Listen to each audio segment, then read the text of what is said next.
ఒక్క కాంగ్రెస్ వెర్షన్ తీసుకొని మళ్ళీ వద్దాం, మళ్ళీ వస్తాం. రియాజ్ గారు మీకు పాపం 30 రోజులు నిరాహార దీక్ష చేసి ధర్నా చేస్తే ఒక్కరు 3-4 గంటల ధర్నా చేసి మొత్తం క్రెడిట్ కొట్టేశారు. క్రెడిట్ చోరీ కాదా ఇది? భరత్ గారు, మనం విషయంగా మాట్లాడదాం సార్. నేను ఇంతకుముందు పెద్దలు చాలా విషయాలు మాట్లాడారు కానీ వాళ్ళు పూర్తిగా కాన్సన్ట్రేషన్ చేసే అంశాల మీద ప్రస్తావన చేయలేదు. మొట్టమొదటిసారిగా మనం చర్చించాల్సిన విషయం ఏంటంటే, భారతదేశంలో నీట్ పరీక్షకు సంబంధించిన లీకేజ్ జరిగిందా లేదా స్పష్టంగా నేను మాట్లాడుతున్నాను. మీరే మీ మొదటి ఉపోద్ఘాతంలో చాలా సుదీర్ఘంగా చెప్పారు. మీరు 3 సార్లు అన్నా, మేము 5 సార్లు అంటున్నాం. నీట్ పరీక్షకు సంబంధించిన లీకేజ్ జరిగిందనేది వాస్తవం. రెండో అంశం, ఆ లీకేజ్ లో ఇన్వాల్వ్ ఎవరు అన్న విషయం మీద మనం చర్చ చేయాలి. ఆ లీకేజ్ లో ఇన్వాల్వ్ భారతీయ జనతా పార్టీ యువమోర్చాకు సంబంధించిన వాళ్ళనే అనే విషయం కూడా ఫోటోలతో వచ్చింది. ఆ నీట్ పేపర్ లీకేజ్ లో సంబంధం ఉన్నవాళ్ళు ధర్మేంద్ర ప్రధాన్ గారితో దిగిన ఫోటోలు కూడా మనకు కనిపించాయి. మూడో అంశం, అక్కడ నీట్ పేపర్ బేస్ చేసుకొని ఏదైతే ఆందోళన జరుగుతూ ఉందో చాలా స్పష్టంగా ఆందోళనకారులు కేంద్ర ప్రభుత్వం విజ్ఞప్తి చేశారు. ఈ అంశం మీద మాతో మాట్లాడే ప్రయత్నం చేయమన్నారు. ఇలాగే జమ్మూ కాశ్మీర్ నుంచి ప్రాతినిధ్యం వహించి పర్యావరణ ఉన్న సోనం వాంగ్చుక్ గారు చాలా సందర్భాలు ఉన్నారు, నా ప్రాణానికన్నా ఎక్కువ కనీసం కేంద్ర ప్రభుత్వం డైలాగ్ పిలిస్తే మంచిగుంటుందని చెప్పేసి చాలా ప్రజాస్వామ్యబద్ధంగా మాట్లాడినారు. కానీ ఈ విషయాల పట్ల కేంద్ర ప్రభుత్వం ఎక్కడ స్పందించే సందర్భాలు మనకు కనిపించలేదు. సహజంగా నా చిన్నప్పుడు మా దగ్గర కొంతమంది ప్రగతిశీలవాదులు రాసేది ఏమో రాసేదంటే, నేరం అధికారమై ప్రజలను నేరస్తులను చేస్తా ఉంటే చూస్తూ కూర్చున్న ప్రతి ఒక్క నేరస్తులైన ఒక స్లోగన్ నుంచి ఉత్తర తెలంగాణ నుంచి ఉద్యమాల నుంచి బయటకు వచ్చిన నాయకత్వం నుంచి బయటకు వచ్చాను. నేను ప్రజాస్వామ్యంలో ప్రజలు కోరుకున్నప్పుడు ఆందోళన చేస్తున్న వాళ్ళ డిమాండ్స్ మీద ప్రజాస్వామ్య వ్యవస్థ ద్వారా ఎన్నికైన ప్రభుత్వాలు స్పందించినప్పుడు సహజంగా ఆందోళన వేరే రూపాల్లో పోతున్న విషయాన్ని మీకు తెలుసు, నాకు తెలుసు. మీరు సీనియర్ జర్నలిస్ట్ ఉత్తర తెలంగాణ నుంచి బయటకు వచ్చిన వాళ్ళే.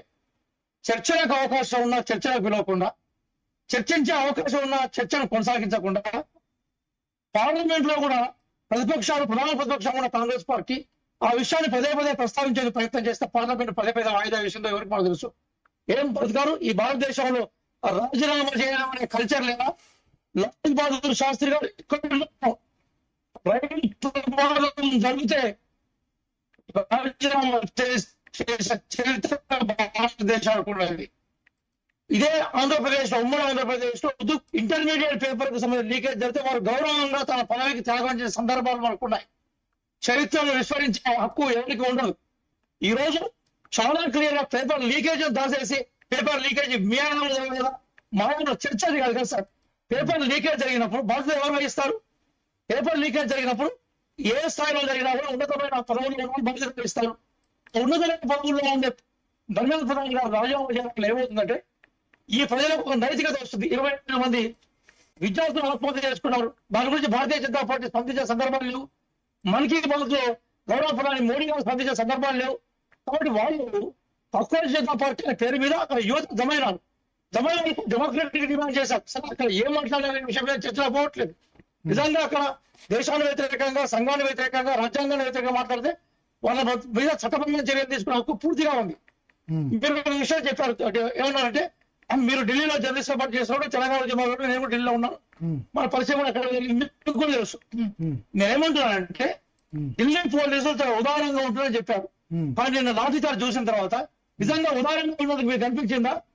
నాకు అనిపించింది. రాహుల్ గాంధీ 4 గంటల పాటు ప్రధానమంత్రి కార్యాలయం ముందు ధర్నా చేస్తే 4 గంటల పాటు ఉంచారు. ఇప్పుడు మీరు తెలంగాణలో ముఖ్యమంత్రి కార్యాలయం ముందు బీఆర్ఎస్ వై ధర్నా చేస్తే ఉంచుతారా? ప్రగతి భవన్ దగ్గర 5 నిమిషాలు ఉంచుతారా?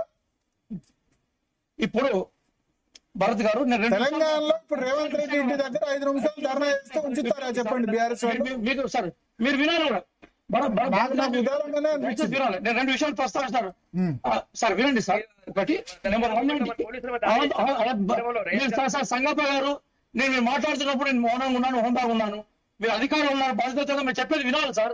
చెప్పండి ప్రయత్నం చేయండి. చెప్పండి రియాజ్ గారు. మాట్లాడితే మాకు డివైడ్ చేసే అవకాశం ఉండదు, అవసరం ఉండదు. మీరు ఉండండి.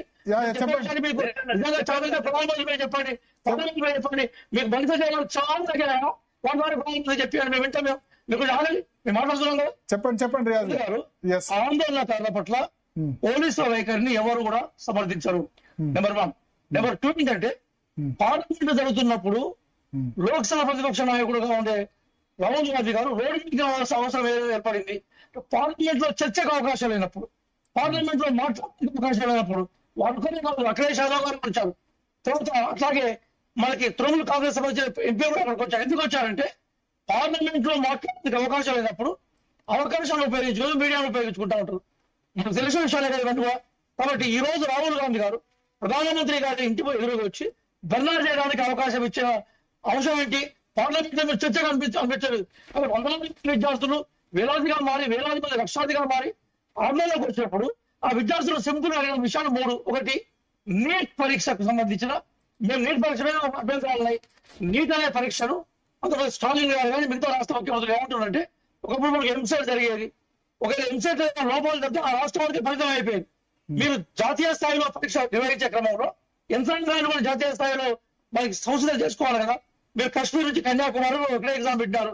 ఒకసారి మనకు వ్యాపారం మధ్యప్రదేశ్ జరిగిన విషయం ఉన్నప్పుడు బీజేపీ ఉన్న విషయాన్ని ఆయన మర్చిపోయి బీజేపీలో ఏం జరగలేదని కితాబిచ్చి సర్టిఫికేట్ ఇచ్చే ప్రయత్నం చేస్తున్నారు సంఘపరాలు. నేనేమవుతున్నాను సార్, రాష్ట్రాల వారీగా ఎగ్జామ్స్ కండక్ట్ చేసుకునే అవకాశం ఇచ్చినప్పుడు రాష్ట్రాల స్వేచ్ఛ హరిస్తూ మొత్తం సెంట్రలైజ్ చేయడమే వాళ్ళు చేసిన మొదటి తప్పు. నెంబర్ 1. నెంబర్ 2, జరిగింది విద్యార్థులు ఏమన్నారు, నీట్ పరీక్ష మీద విద్యార్థులు ఆహ్వానం చేసుకున్నారు. వాళ్ళ కుటుంబానికి ₹1,00,00,000 సాయం చేయమన్నారు. చనిపోయిన కుటుంబానికి ₹1,00,00,000 సాయం తప్ప ఇవన్నీ వేటి మీద స్పందించని ధర్మేంద్ర ప్రసాద్ రాజీనామా చేయాలని చెప్పారు. బాధ్యత అల్టిమేట్ ఎవరు ఉంటుంది సార్? బాధ్యత ప్రధానమంత్రి వారి మీద ఉంటుంది. ఒకవేళ రిజైన్ చేయకుండా ప్రధానమంత్రి రిజైన్ చేయమని బాధ్యత తప్పకుండా. ఈ రోజు గజం విద్య పలాయన విద్య అని చేయటం సార్ నిజంగా నీట్ పేపర్ లీకేజ్ అనే మాట వాస్తవం. అది అత్యున్నత అధికారిగా ఉన్న ధర్మేంద్ర ప్రధాన్ గారు ఉన్న వాస్తవం.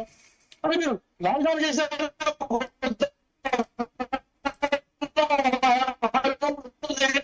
వేరే శాఖ పోయిపోండి, సముద్రంలో తీసుకోండి. మీరు మొట్టమొదటిసారిగా ప్రధానమంత్రిగా రాజీనామా చేయాలి, అమిత్ షా గారు రాజీనామా చేయాలి, ఎక్కడ మాట్లాడలేదు. కానీ వాళ్ళ కలపనే ప్రయత్నం ప్రధానమంత్రిగా చేస్తున్నారు, వాళ్ళ ప్రయత్నం అమిత్ షా చేస్తున్నారు. కాబట్టి ప్రధానమంత్రి గారి నుంచి పోదుకుంటే ప్రధానమంత్రి గారు రాజీనామా పోయింది.